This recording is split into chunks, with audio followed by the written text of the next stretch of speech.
Good music. But we have to get down to business. We're in North Carolina, and they talk business. But I want to just thank everybody for being here. Wonderful crowd. Oh, look up there. Look at all those people. Thank you very much. Thank you very much. And thank you to Ben, a special guy. He was very tough, you know, in the campaign trail. I had to fight him for a long time. He wouldn't go away. He doesn't give up, and he's smart, and he's good, and he was a great surgeon. And I don't know, he gave that up for politics. I'll have to talk to you about that. Where is he sitting? Where is he? Matt, you're going to talk to you about that later. Have to explain. I think he's probably regretting that. No, he's doing an incredible job.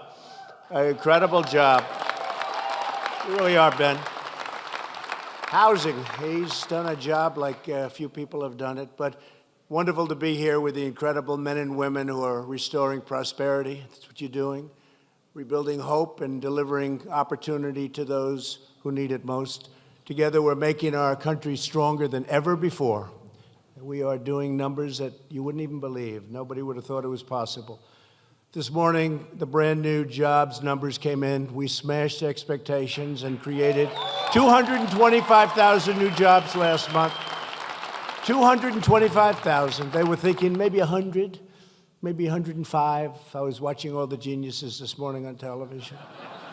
What do you think it's going to be? It's going to be 110.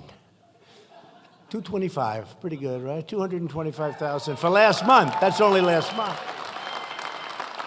Unemployment claims in North Carolina are down 30% since the election and have fallen to their lowest level ever recorded. Pretty good.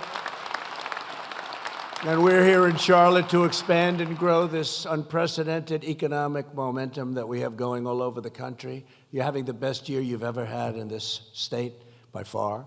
Today, we're launching a brand new nationwide campaign to revitalize underserved cities and towns all across America. It's called Opportunity Now. Opportunity Now. It's a big deal.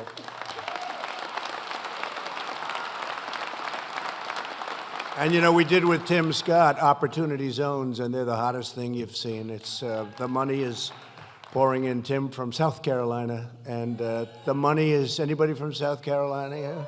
Huh? Say hello to Tim. He really did. He came to my office with this idea, and I said, sounds good, but those things traditionally have not worked, and Opportunity Zones are amazing what's happened.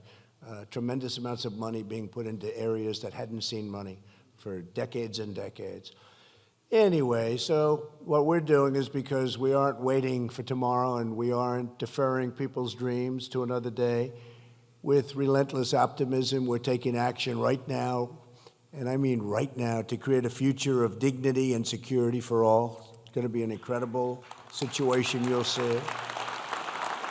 And we believe in no American left behind. That's what it's all about. No American left behind. In the coming months, my administration will hold summits just like this one in cities across the country, working closely with community leaders, workers, entrepreneurs, employers, and faith leaders, our great faith leaders. So many great people I've met. You know, we got rid of the Johnson Amendment so they can speak their will, right? Right? To make sure that every citizen can join in America's unparalleled success and every community can take part in America's extraordinary rise. Together, we're building the most inclusive economy and the most inclusive society ever to exist.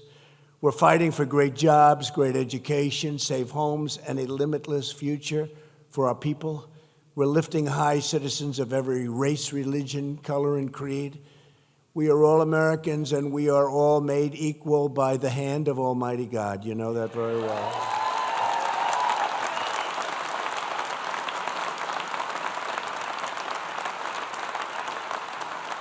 Joining us today is Small Business Administrator Jovita Carranza, who is helping to lead this groundbreaking effort along with Secretary Carson. Jovita, where's Jovita? Jovita. Good. Thank you, Jovita. Great job. Thanks also to the many great members of Congress that you have with us. And these are warriors. These aren't like, these people have been fighting hard. Do you mind if I take them? Am I allowed to take a couple of seconds and introduce them? I call them warriors, senators and congressmen and women, but they've been incredible. You saw what happened. It was the impeachment hoax. And now that's a thing of the past. So now they have a failed impeachment hoax. They can put that on. They can put that on their resume.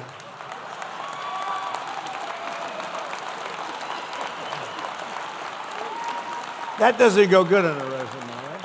That's a failed hoax. Every one of them have to put it right on that resume. It was a fix, except when it got up to Congress, we had 197 to nothing. Our Republicans hung in, and our senators were incredible. They were really incredible, same kind of a thing. And a man's here who's really become a friend over the last year and a half. And we had a good relationship, but we sort of disagreed on a couple of minor policies, and that's okay. Of course, I won't put up with it for long. Tom Tillis. He's been a great friend. Stand up.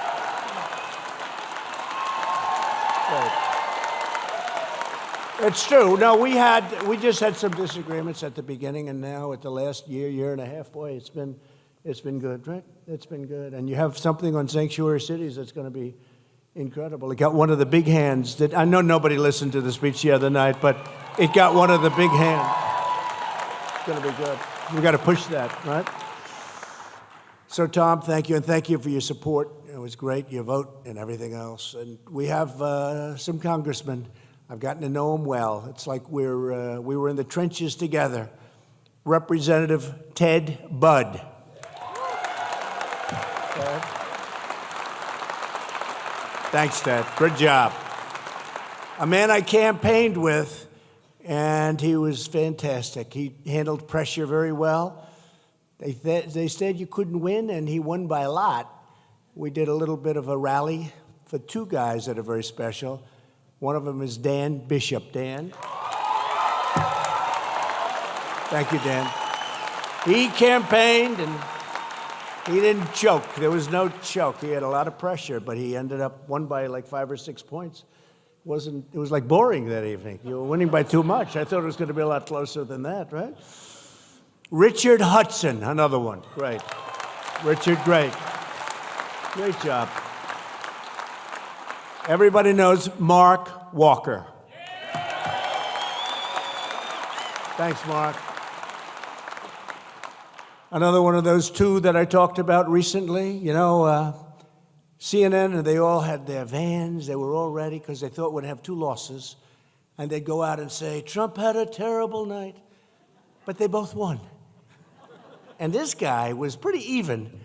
And I think he won by 28 points, right? It was like Greg Murphy. Right, Greg? He won by a lot. They both won by a lot. A man that I've gotten to know too well. I love his wife. I mean, his wife, she was with me before he was with me. I have to say it. But he came along very quickly. Long time ago, right? And she would go out with Women for Trump, the buses. She had buses all over the place, right? Deb, where is she? Where's our Deb? Oh, well, I know them because they follow me around a little bit, right? They are incredible. They are incredible. How many of you come to, how many rallies have you? This isn't a rally, you know. This is a serious deal. How many rallies would you say? A lot. And we have a lot of fun. Thank you very much, John. Mark Meadows, everybody. Mark.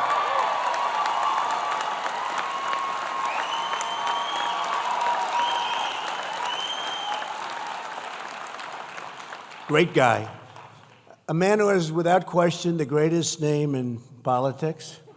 I said if I had his name, I would have been president at least 10 years sooner. Patrick McHenry. Right? Best name in politics.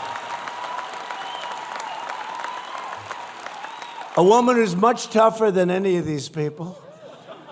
She doesn't stop, right? Mark, she doesn't stop. But she's great. We love her. Virginia Fox.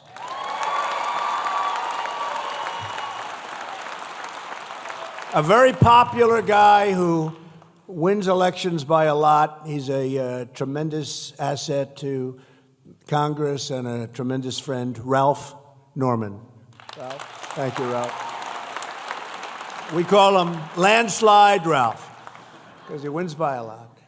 William Timmons. William, thank you. Great job. Great job. And a man whose son I probably like even more than him. Alan, what a job Alan's done. Joe Wilson is tough and smart, and he is there all the time. And his son is just like him. His son is better than him, I think.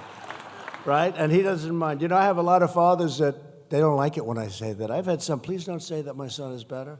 They say, you're not a good father. He's a great father. And he's proud of his son. His son's fantastic, and he's fantastic, and thank you very much. Thanks, Joe. So we're honored to be joined by North Carolina Lieutenant Governor Dan Forest, who's big future. Big future. You got to get rid of the sanctuary city, Dan. You going to be able to do that? Huh? I think, right? A lot of people want to get rid of them. Plenty of people in California want to get rid of them. Believe me, it's something. And we have many other state and local leaders from all across North Carolina. We're thrilled to have you all here, and you're the ones that really know best. And we're spending a lot of time in the state. We'll be coming here. Louis is around someplace. Where's Louis? Louis DeJoy. Thank you very much, and I appreciate it. We'll be coming here a lot. And we're way up in the polls, but you know what I say? I pretend 1 point down everywhere. Somebody said, how are you doing? I said, well, 1 point down everywhere. But we're way up. That's what they tell me. Way up in North Carolina. Way up in South Carolina. Way up in South Carolina. Ralph? Way up. So anyway, so we just assume it's always good. I always say it, pretend you're 1 point down. That way you work your ass off, right? We have to do that because this is the most important election coming up. This election is, I used to say the other, and the other, you know, the other is the other. 2016 was incredible. But you see what's going on? You see what's happening on the other side? They want to take everything away. They want to destroy everything we've built. We've got the most successful country in our history. They want to take it away. Not going to happen. It's not going to happen. As I said in my State of the Union address earlier this week, our nation is in the midst of the single greatest comeback that we've ever had. This is a comeback. We were doing poorly. You know, if you remember, goes all the way back, for years I heard that China will take over as the largest economy in the world in 2019. I kept hearing that. I hated it because I said, if I run, 2019's not so far away. We are so far ahead. We are so far ahead now. We became a rocket ship, taking in billions and billions and billions in tariffs, giving a lot of it to our farmers and different people that were targeted. Now we have a deal with China. I just spoke to President Xi last night, and you know, we're working on the problem, the virus. It's a very tough situation, but I think he's going to handle it. I think he's handled it really well. We're helping wherever we can, but we have a great relationship. It's incredible. They respect us again. They didn't even respect us. What they were doing to us, they didn't even respect us. They respect us again, and we respect them.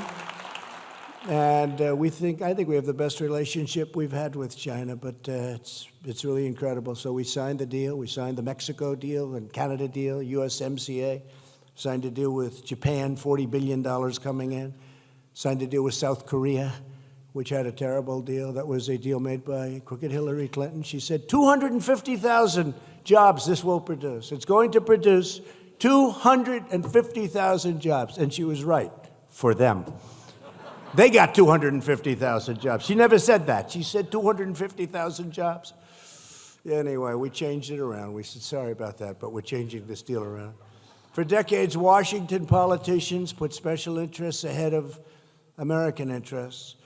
They enacted disastrous trade, really, and I mean disastrous trade policies like it's unimaginable, frankly.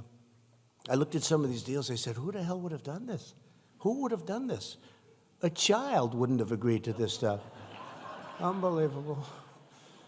And we're still here. You know, it's pretty incredible when you think of it, but I don't know that we would have been for long. So we changed them around, but the trade policies that shuttered our factories, gutted our communities, and shipped millions and millions and millions of jobs overseas and to other places.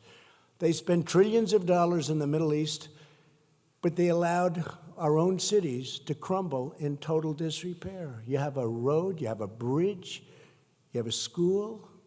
We'd build schools in Afghanistan. They'd blow it up. We'd rebuild it. They'd blow it up. We'd rebuild it. But if a school in South Carolina needed money, if a school in North Carolina needed money, if a school in Florida, any of the places, you know it right here, north, you can't get money. But we get you the money. We get you the money. But they spend almost $8 trillion now in the Middle East. Terrible, terrible thing. But we're doing tremendous work, and a lot of our soldiers are coming back home. You see it. You see what's happening. They're all coming back. They weren't meant to be law enforcement. They weren't meant to be law enforcement. They're meant to be soldiers, you know. And we love our law enforcement, but we didn't put the soldiers over there to be law enforcement. And they imposed crushing government burdens that punished working-class Americans of all backgrounds. But not anymore. Those days have changed, and they've changed very quickly, and more so than you're even hearing about. After years of building up other countries, we are finally building our country.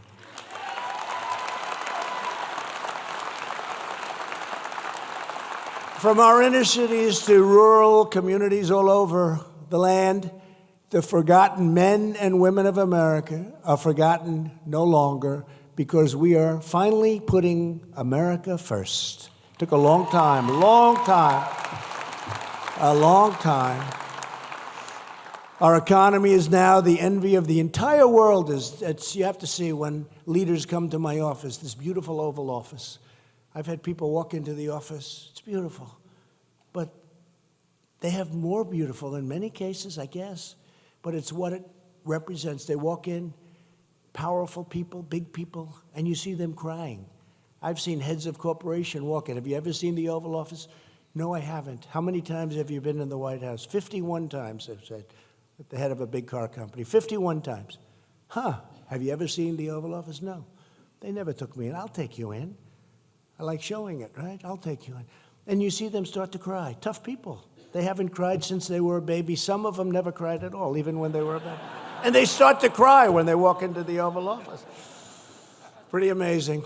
Since my election, America has gained 7 million brand new jobs, including 220,000 brand beautiful new jobs in a place called North Carolina. Isn't that good?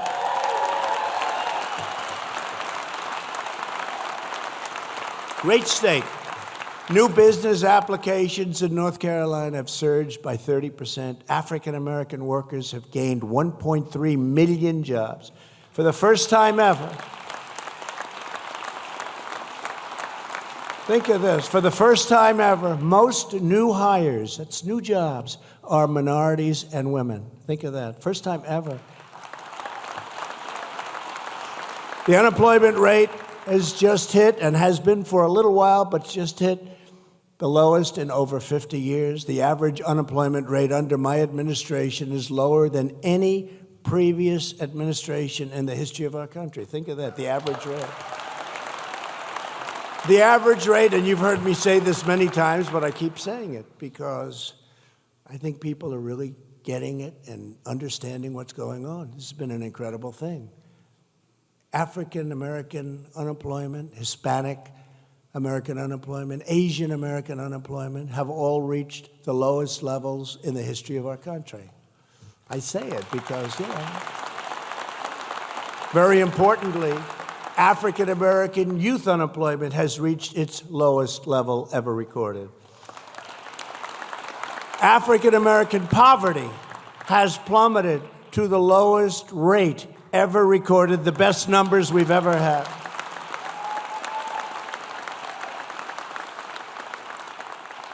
Remember, I used to say, what do you have to lose? I was in a room, and it started, and I'm reading off economic numbers, the worst crime numbers, worst housing ownership numbers, worst everything, just worst education, worst everything. I think there were 9 or 10 different very major factors. African American. I said, you've been with the Democrats for 100 years, 112 to be exact, but for 100 years, over 100 years, and they treat you badly, and they only come around 2 months before the election. And then right after the election, they say, bye-bye, we'll see you in 2 years or 4 years, right? But they come around and they work real hard, they want your vote, and then the day after the election, they're gone. That's the Democrats. And I said, all these bad numbers, what the hell do you have to lose? I say it 2 ways. When I have a very sophisticated, tough group like this, I say, what the hell do you have to lose? And when I have a very kind group, I know too many of the people in this place, they're not so kind. But I say, what do you have to lose? It's very much less effective when I say it that way. When I go, what do you have to lose? It's like, let's fall asleep. But when I say, but I remember I said it this night. I said, what? I was 25,000 people. I said, what the hell do you have to lose? The place went crazy. Then I went off stage, and my people told me, I don't know, that's not nice. I said, no, it's true. It's true. What do they have to lose? Right? They didn't like it. They didn't like it. That's why they're all looking for jobs. We didn't take that one. But I said, no, we got to get the point across. And we did well in the election, but now we're doing numbers that I think maybe no Republican has done. We're doing numbers. Let's see if that has to carry. November 3rd, we have to go to November 3rd. But the numbers have been incredible. And thank you for putting on that beautiful hat. I love that hat. But thank you, man. But it's incredible. What you're seeing now is incredible. It's a renaissance for African American, but for Asian American, for women, for everybody. Workers without a high school diploma have achieved the lowest unemployment rate ever recorded in history. Think of that. There's a lot of people. They don't have a diploma. They didn't go to high school. They went to high school. They didn't graduate, let's say. And now they're doing well.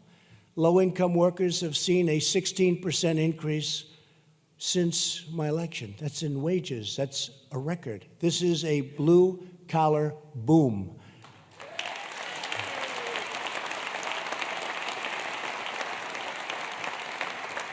Wages for African-American workers have increased by $2,400 per year. That's a record. Since my election, the net worth of the bottom half of wage earners has increased by 47%. That's 3 times faster than the increase for the top 1%. Larry Kudlow left. He said, please, please read this. I say, who the hell is going to know what it means?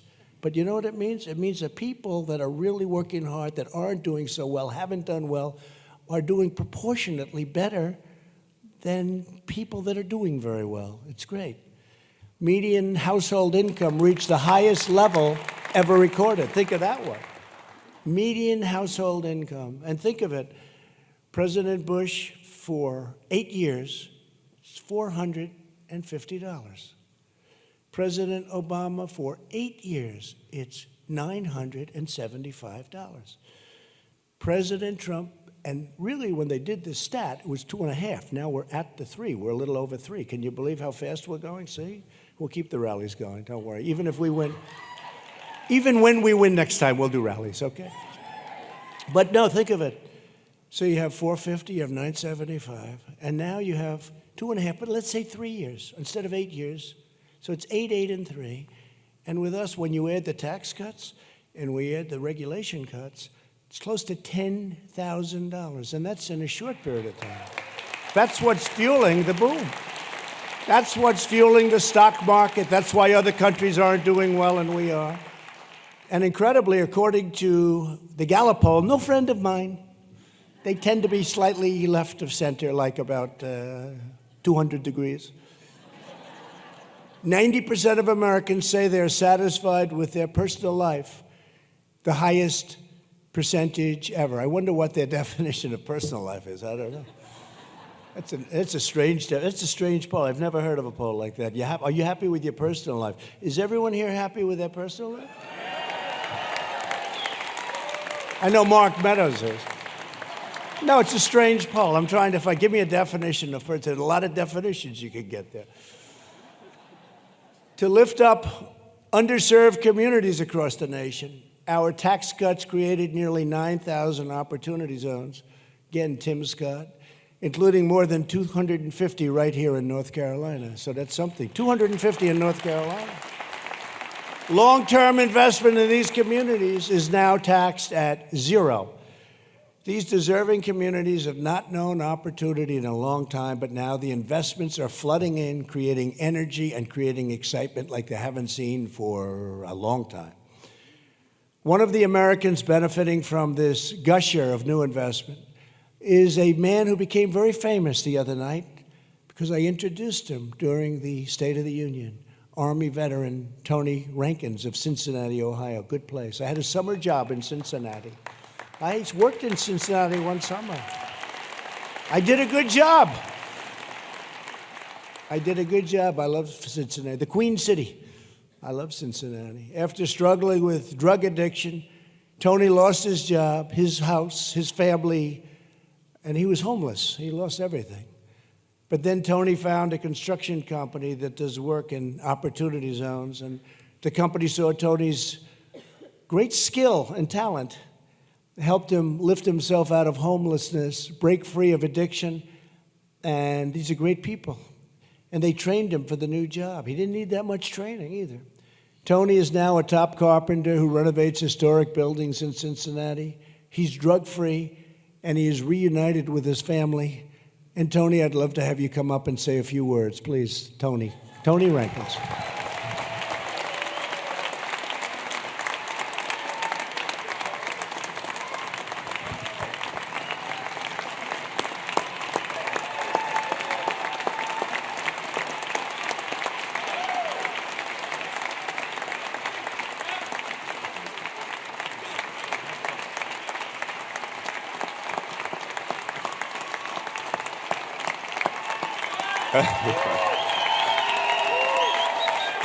Thank you. I'm not a public speaker, so bear with me.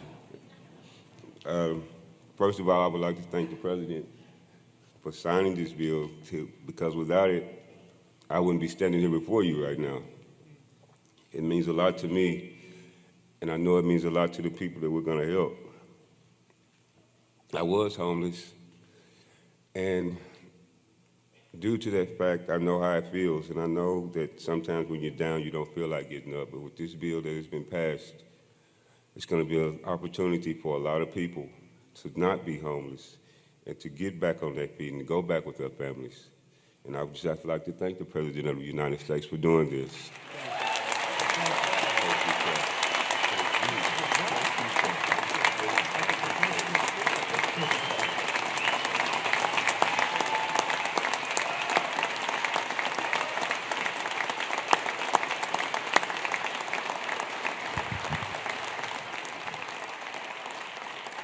A lot of love. The fact is he became very famous. So he'll leave his job as a carpenter, he'll go to California, become a movie star now. You never know. Good. Tony, thanks a lot. They really did, and they loved you the other night. Sat right next to my daughter, Ivanka, and great, really great. The construction business is where Tony's employed and working to help 200 people rise out of homelessness every year by investing in the opportunity zones. And now they're coming to North Carolina to build housing for veterans in an opportunity zone right here in Charlotte. And I want to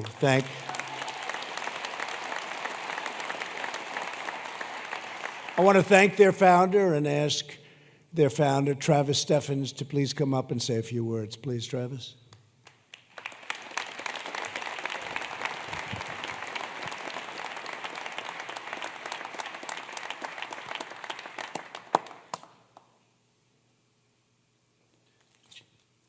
Thank you, Travis. You know, Tony got a much bigger hand than the boss, right? Much bigger.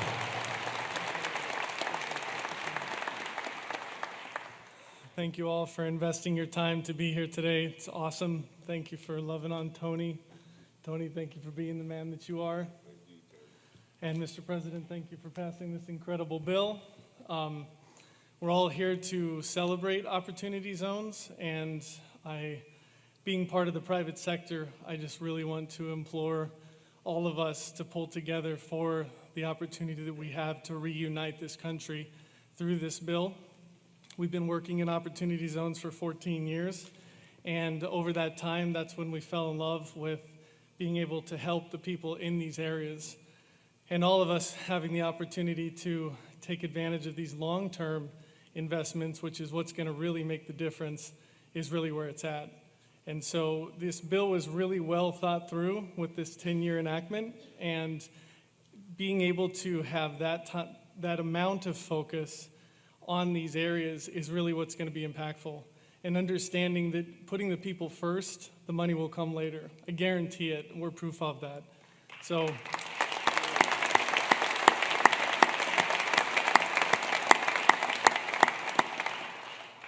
we've helped hundreds of people like Tony, and you guys can do the exact same thing. So we'd love to share our model. We'd love to explore it with you. We have an awesome algorithm, and it's not proprietary. We'd love to help this expand across the country. Thank you.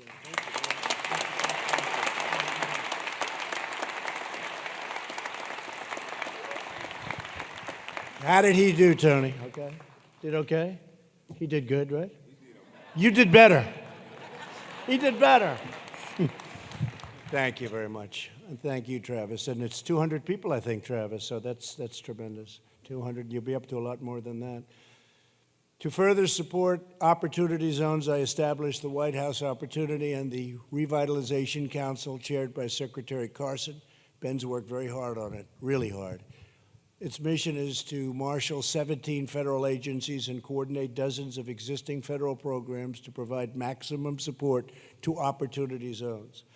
Under my administration, we're working every day to restore the American promise of upward mobility. We don't want anyone to just get by. We want everyone to get ahead, and get ahead big league. From the day I took office, I have been working to build an unlimited future for African American communities who have given, served, and sacrificed so much for our nation. Tremendous, tremendous amount. I have been fighting for higher wages, fair trade deals, safe communities, affordable health care, lower drug prices. This year, meaning last year's numbers just came in, first time in 51 years where drug prices, prescription drugs, went down. First time in 51 years.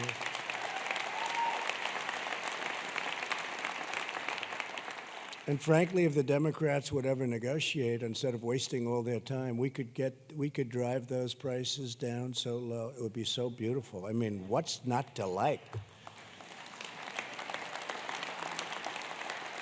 But we're fighting for school choice and also criminal justice reform. You know, we got that done. Criminal justice reform. Big thing, we got it done.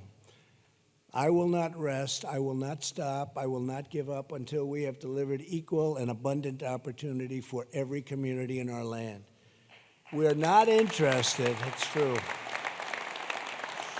No, we're not interested in business as usual. We're not interested in continuing yesterday's failures, of which there were many, or the old ways of doing things. We want to disrupt what's broken. We want to really disrupt this place because none of the other stuff worked. When you look at the opportunity zones, how successful they've been, we're doing things that are just really incredible. Now the economy's helping, I guess, and a lot of things are happening. A lot of good things are happening, but so many people are benefiting.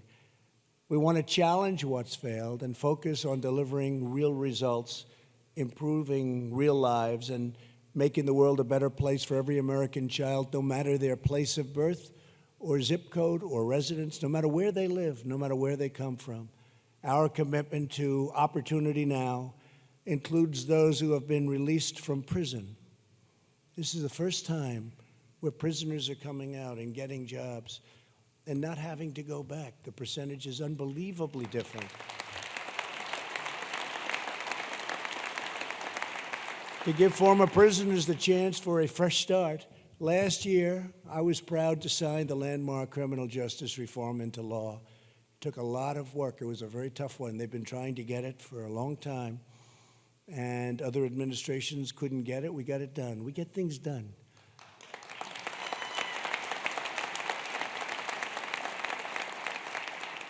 America is a nation that believes in redemption. People were in jail. You know Alice Johnson. She spent 22 years in jail. She had 18 or 20 left for something no good, but not. It's not a 40 or 50-year sentence. And she's an incredible woman. You probably saw the ad we took at the Super Bowl. And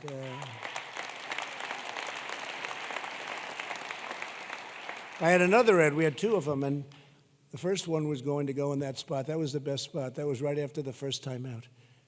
And this was one with jets and aircraft carriers and missiles all over the place. It was exciting. It was great. And I thought this was going to be just great. And then we had the Alice Johnson ad. So we played the first one, and I have one guy in particular who's a tremendously talented person. And everybody just assumed, you know, the missiles and the planes, that was going to be the ad. And then we'll put Alice back a little bit further, frankly, and not in as good. You have two spots. You can get one great spot, one not so great spot. This guy comes in, looks at both ads. He says, the Alice Johnson ad is unbelievable. I said, what about the aircraft carriers? He said, it's fine, but, you know, I've seen them before. You do them all the time, actually, right? And as soon as he said that, I realized, and everybody is talking about that ad. Alice is a tremendous woman, tremendous person. And I said, how many other women do you know in prison like that, Alice? She said, many. I said, now, do you know some that can't come out? Absolutely, because I wanted to hear that too, because that's true also. But I said, how many? She said, many. I said, get me their names. Just get me their names. She knows. She's in there a long time. 22 years she spent. A roaring economy has, for the first time ever, given many former prisoners the ability to go out and get a great job. We've also made it a priority to encourage businesses to expand second chance hiring practices.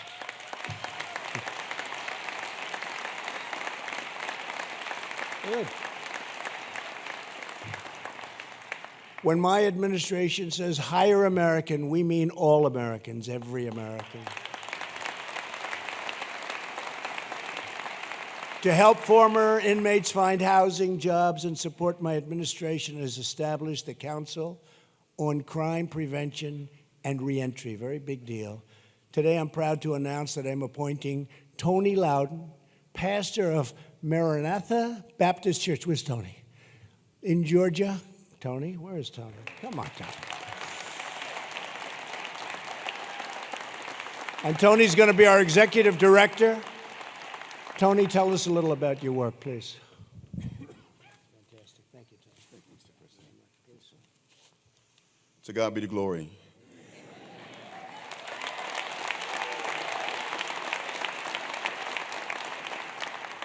I truly want to thank our president from the bottom of my heart for signing this legislation. Too many of our men and women are ending up in our prisons and coming home with nothing to get back on their feet to. Too many of our children are ending up in our prisons. Too many of our people who are living with mental illness are finding themselves in our prisons. And here's one for you. Too many of our soldiers come home with Old Glory on their shoulders, end up in our prisons, and we are better than that.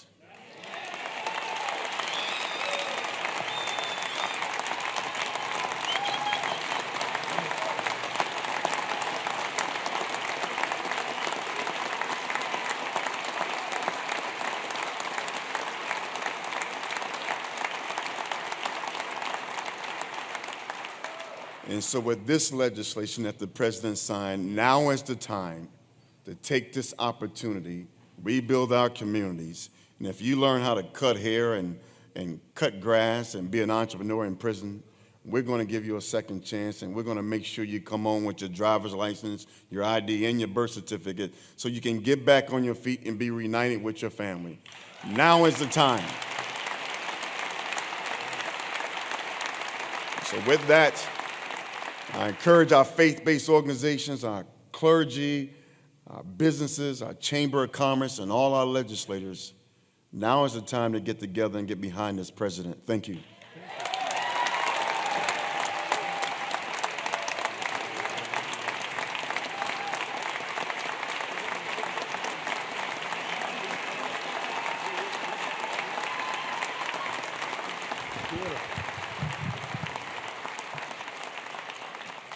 Wow. He's done that before. He's some pastor. That's what the word is. Now I understand.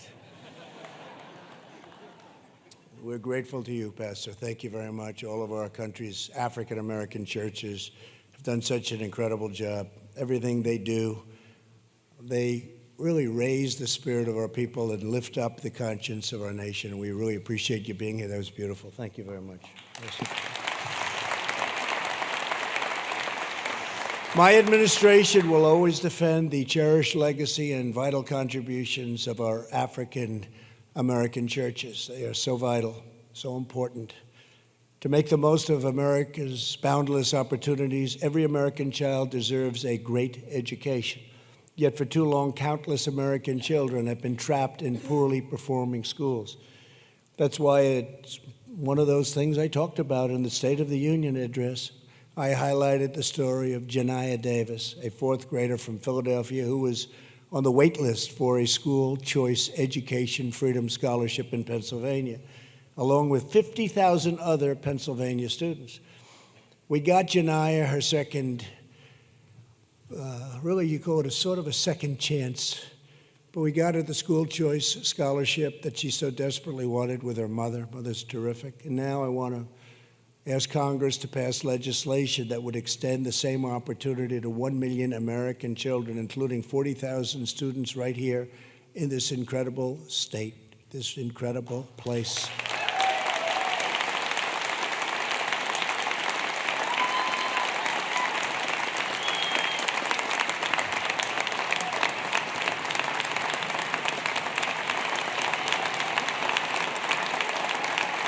Thank you. Thank you. School choice. We all like school choice, right? Every child has the right to attend a great school. That's what it is. They have a right. So it's catching on like people wouldn't believe. In my State of the Union, I also asked Congress to support my plan to offer vocational and technical education at every single high school in America. We must be training our children so they have the skills to score well-paying jobs, sometimes better paying than if they did it the traditional way. You know, when I was growing up, we had a lot of vocational schools, and they'd teach auto mechanics, and they'd teach bricklaying, and they'd teach all these great professions that make a lot of money. And I'd be in school with people, and they didn't love doing the traditional academics, but they could fix a car, an engine, a motor. They could fix it blindfolded. They were unbelievably talented. They also liked doing it. That's what they wanted to do. And we don't really have that anymore. We call them junior colleges. And maybe that's good, but I think the vocational school concept is what we really have to look at. They had tremendous talent. I'll never forget. Tremendous talent. I sat next to one very young person at the time. That's what he loved. That's what he wanted to do. Had no interest in what we were doing, just none. And I had no interest in what he was doing. You want to know the truth? But he was unbelievable. He could fix anything. And that's what you have to do. You have to go with the aptitude in addition to everything else. And they have tremendous aptitude, but there's no place. And so we're going to go with a vocational school system where they can go out, actually make more money, and have something they really want to do. My administration is determined to give our citizens the opportunities they need regardless of age or background. Through our pledge to America's workers, spearheaded by a young woman that perhaps some of you may have heard of, Ivanka Trump.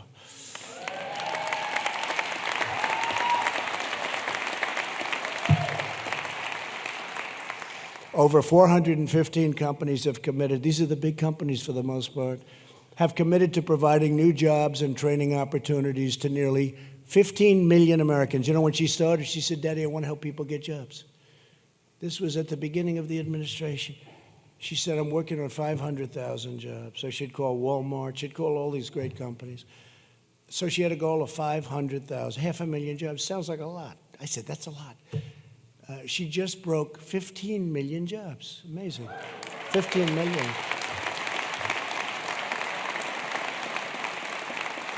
And they're not trained by government. Government can't train them.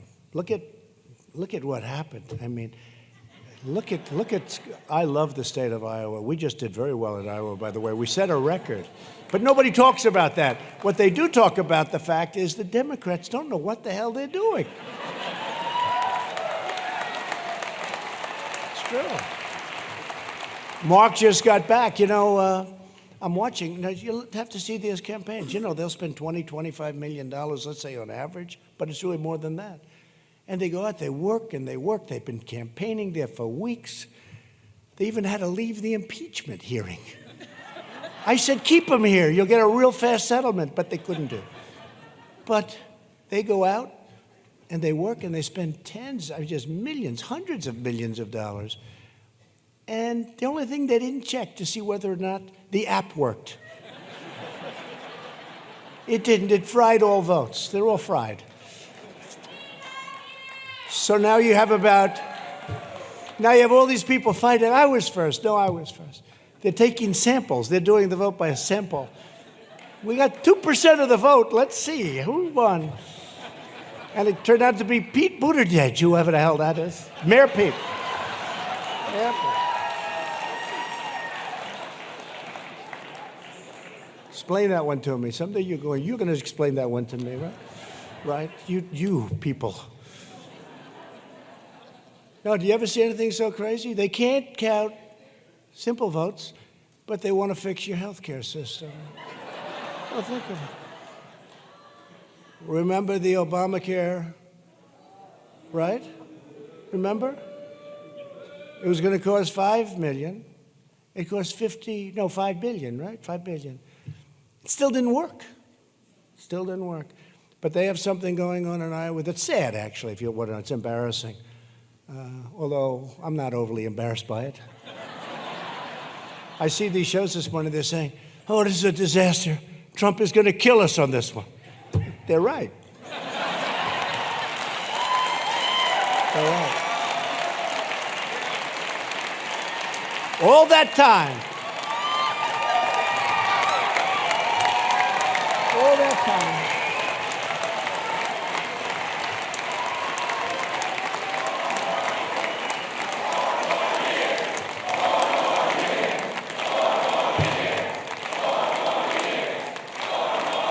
Thank you very much.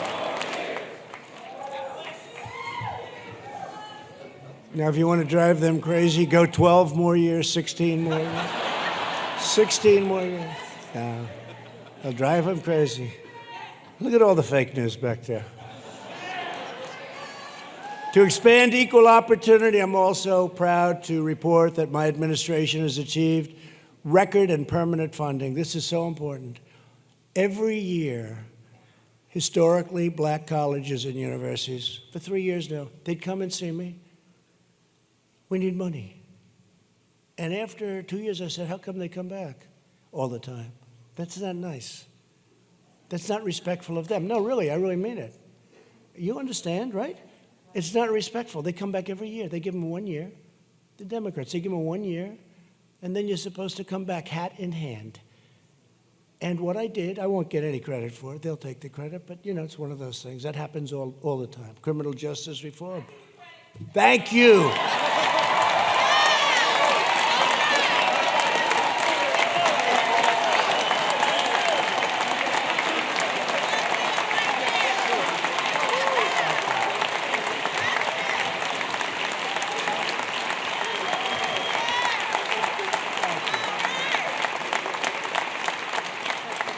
That is nice. I think so. I think we're getting. Look, hey, we are in the Oval Office. I guess something happened, right?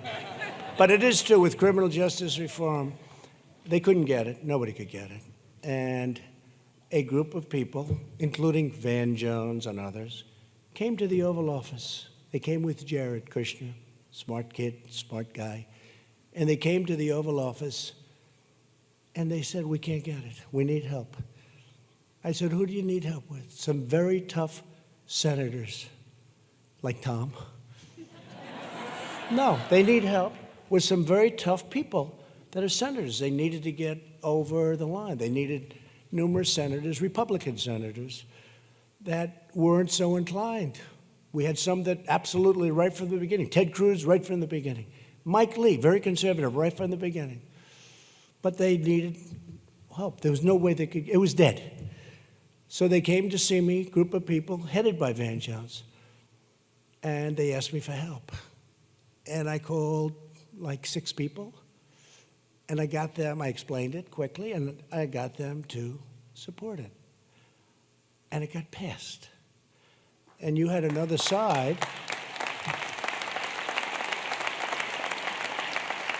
And you had another side that didn't necessarily like it, but people are starting to like it now a lot because it's fair. It's just fair. And some states have done it. Texas has done it, and Kentucky has done it. States that are known as being pretty tough on law and order. So I got it done, and about a week later, I saw Van Jones making a speech. And he was thanking everybody. I called my wife. I said, darling, I'm so proud of this. Come in. I'm sure he's going to say nice things. He never mentioned my name. I want to thank the Reverend Al Sharpton. Al Sharpton, I didn't even know he was involved. I want to thank people that I never even heard of. He was thanking people. He never mentioned my name. So I had somebody call him and say, you don't have to do that, but if it's so tough, not fair. But, you should do it. He apologized. He said he made a mistake. But it could have never gotten done without me. And sometimes, in life, and you have to do this, if you're not going to get credit, you might as well take it yourself because you're the only one that's going to give it. It's true. It's true. Right? Might as well. You might as well take it yourself because they're not going to give it to you. So we're very proud of it. But this was another one. Historically, black colleges and universities. And I said, it's not fair. So we put them down, as you know, right? We put them down where they have long term. They don't have to come back every year and beg. They don't have to come back and beg every year, right? You were one of the guys. You mentioned it to me. It was just unfair. These are great schools. These are schools that do a phenomenal job. If we didn't have those schools, it'd be terrible. So now they have a long-term deal. They've got the money, and they can focus on education, right? And most importantly, we're going to ensure that the HBCUs will always be an important part of our educational system because we were going to lose a lot of them. They couldn't do this. They just couldn't do it. They were hiring consultants, wise guys, right? Real wise guys. They were hiring consultants, I call it, who get percentages, who get a lot of money to go to Washington and lobby and work and this and that. And a lot of the percentage of the time spent was on spending and seeing congressmen, seeing senators, seeing people. And I said, we can't do that. And these consultants would say, hey, you got to give us something. They pay the consultant, just a waste of money. They didn't do anything. I never spoke to a consultant about what we're talking about, right? So we have it. You're done for long term, and that's the way it's going to be. And we might as well let you have it, but I'm very proud of that one. Thank you. Previously, federal law also restricted more than 40 faith-based HBCUs and seminars from fully accessing federal support, but my administration has stopped the federal government from discriminating against faith-based HBCUs, and some of the best of them are faith-based.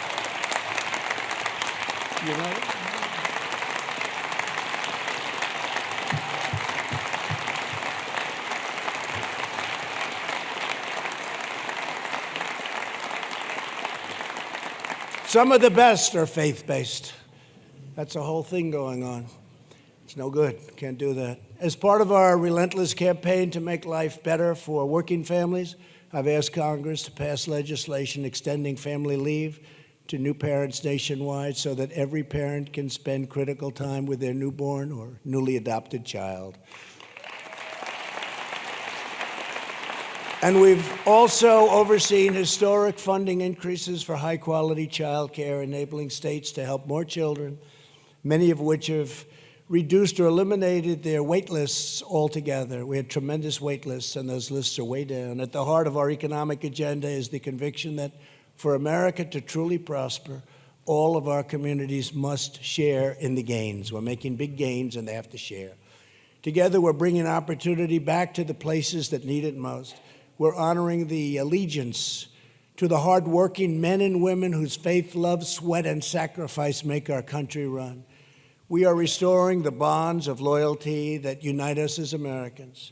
No matter your party, no matter your politics, we are fighting to deliver freedom, justice, and equality to every man, woman, and child in our land. We are fighting to bring opportunity, dignity, and hope to every block and every neighborhood all throughout this magnificent nation, and it is indeed a magnificent nation.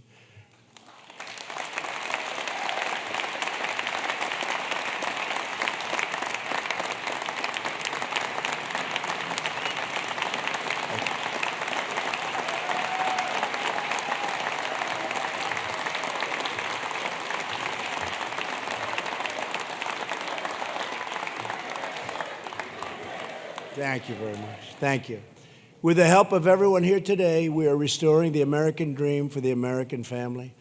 We're giving a voice to those who were voiceless and hope to those who felt hopeless.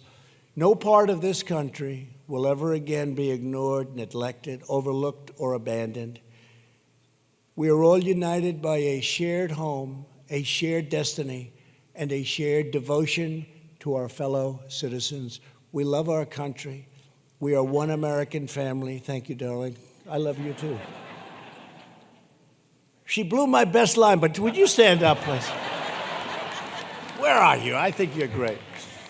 I love you, too. Thank you very much. I was all set to really hit it, but I like that better. But we're one American family. We rise together, we thrive together, and we win together.